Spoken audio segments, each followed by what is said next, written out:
നമസ്കാരം. ഇറാൻ യുദ്ധം സൃഷ്ടിക്കുന്ന അനിശ്ചിതത്വം തുടരുമ്പോൾ രാജ്യം വിലക്കയറ്റത്തിന്റെ പിടിയിലാകുന്നു. കഴിഞ്ഞ ദിവസമാണ് എണ്ണ കമ്പനികൾ വാണിജ്യ സിലിണ്ടറിന്റെ വില 1000 രൂപയോളം വർദ്ധിപ്പിച്ചത്. ഹോട്ടൽ വ്യവസായ മേഖലയ്ക്ക് കനത്ത അടിയായി ഈ തീരുമാനം നിലനിൽക്കുമ്പോൾ തന്നെയാണ് ജനത്തെ വലയ്ക്കുന്ന മറ്റൊരു തീരുമാനം കൂടി വരാനിരിക്കുന്നത്. പെട്രോൾ, ഡീസൽ, ഗാർഹിക LPGയുടെ വിലയും കൂടുമെന്ന വിവരമാണ് ഇപ്പോൾ പുറത്തുവരുന്നത്. ഈ തീരുമാനം ദിവസങ്ങൾക്കകം ഉണ്ടാകുമെന്നാണ് കേന്ദ്ര സർക്കാർ വൃത്തങ്ങൾ സൂചിപ്പിക്കുന്നത്.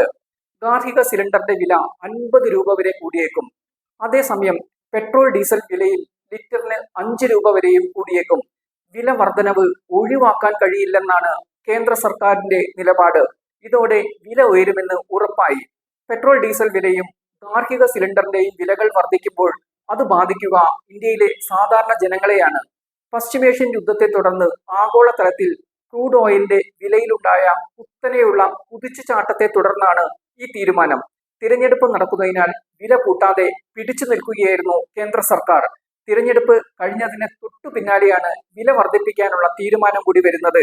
ഏകദേശം 4 വർഷത്തോളമായി പെട്രോൾ, ഡീസൽ വിലകൾ സുസ്ഥിരമായി തുടരുകയാണ്. ഇതിലാണ് ഇപ്പോൾ മാറ്റം വരുന്നത്. ക്രൂഡ് ഓയിൽ ബാരലിന് ഏകദേശം $70 ഉണ്ടായിരുന്നപ്പോഴുള്ള വിലയാണ് തുടരുന്നത്. എന്നാൽ ഇപ്പോൾ ക്രൂഡ് ഓയിൽ വില ബാരലിന് $114 ആണ്. ഇതോടെയാണ് വില ഉയർത്താതെ പിടിച്ചു നിൽക്കാൻ കഴിയില്ലെന്ന തീരുമാനത്തിലേക്ക് വന്നത്. ലോകരാഷ്ട്രങ്ങൾക്കിടയിൽ പെട്രോൾ, ഡീസൽ വില കൂട്ടാത്ത ഏക രാജ്യം ഇന്ത്യയാണ്. ക്രൂഡ് ഓയിൽ ഉൽപ്പാദിപ്പിക്കുന്ന UAEയും US വരെ വില കൂട്ടിയിട്ടുണ്ട്. യുദ്ധം കാരണം ഹോർമുസ് കടലിടുക്ക് അടഞ്ഞു കിടക്കുകയാണ്. അതുകൊണ്ട് തന്നെ എണ്ണ വിതരണത്തിന് വലിയ തടസ്സങ്ങളാണ് കപ്പൽ കമ്പനികൾക്ക് മുന്നിലുള്ളത്. സപ്ലൈ പ്രശ്നങ്ങൾ വന്നതോടെ ക്രൂഡ് ഓയിൽ വില കുതിച്ചു കയറുകയായിരുന്നു. ഇന്ധനവിലയിലെ നഷ്ടം ഇതേവരെ എണ്ണ കമ്പനികളാണ് ഏറ്റെടുത്തത്. എണ്ണ വിതരണ കമ്പനികൾക്ക് പെട്രോൾ ലിറ്ററിന് 20 രൂപയും ഡീസലിന് ഏകദേശം 100 രൂപയും നഷ്ടം നേരിടുന്നുണ്ടെന്നാണ് കണക്ക്. നികുതി കുറച്ച് കേന്ദ്രവും ഈ നീക്കത്തിന് പിന്തുണ നൽകിയിരുന്നു. എന്നാൽ ഇത് കൂടുതൽ കാലം നീണ്ടു നിന്നില്ല.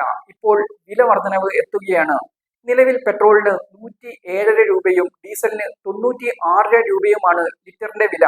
ഈ വിലയിലാണ് ഇപ്പോൾ വർധനവ് ഉണ്ടാകാൻ പോകുന്നത്.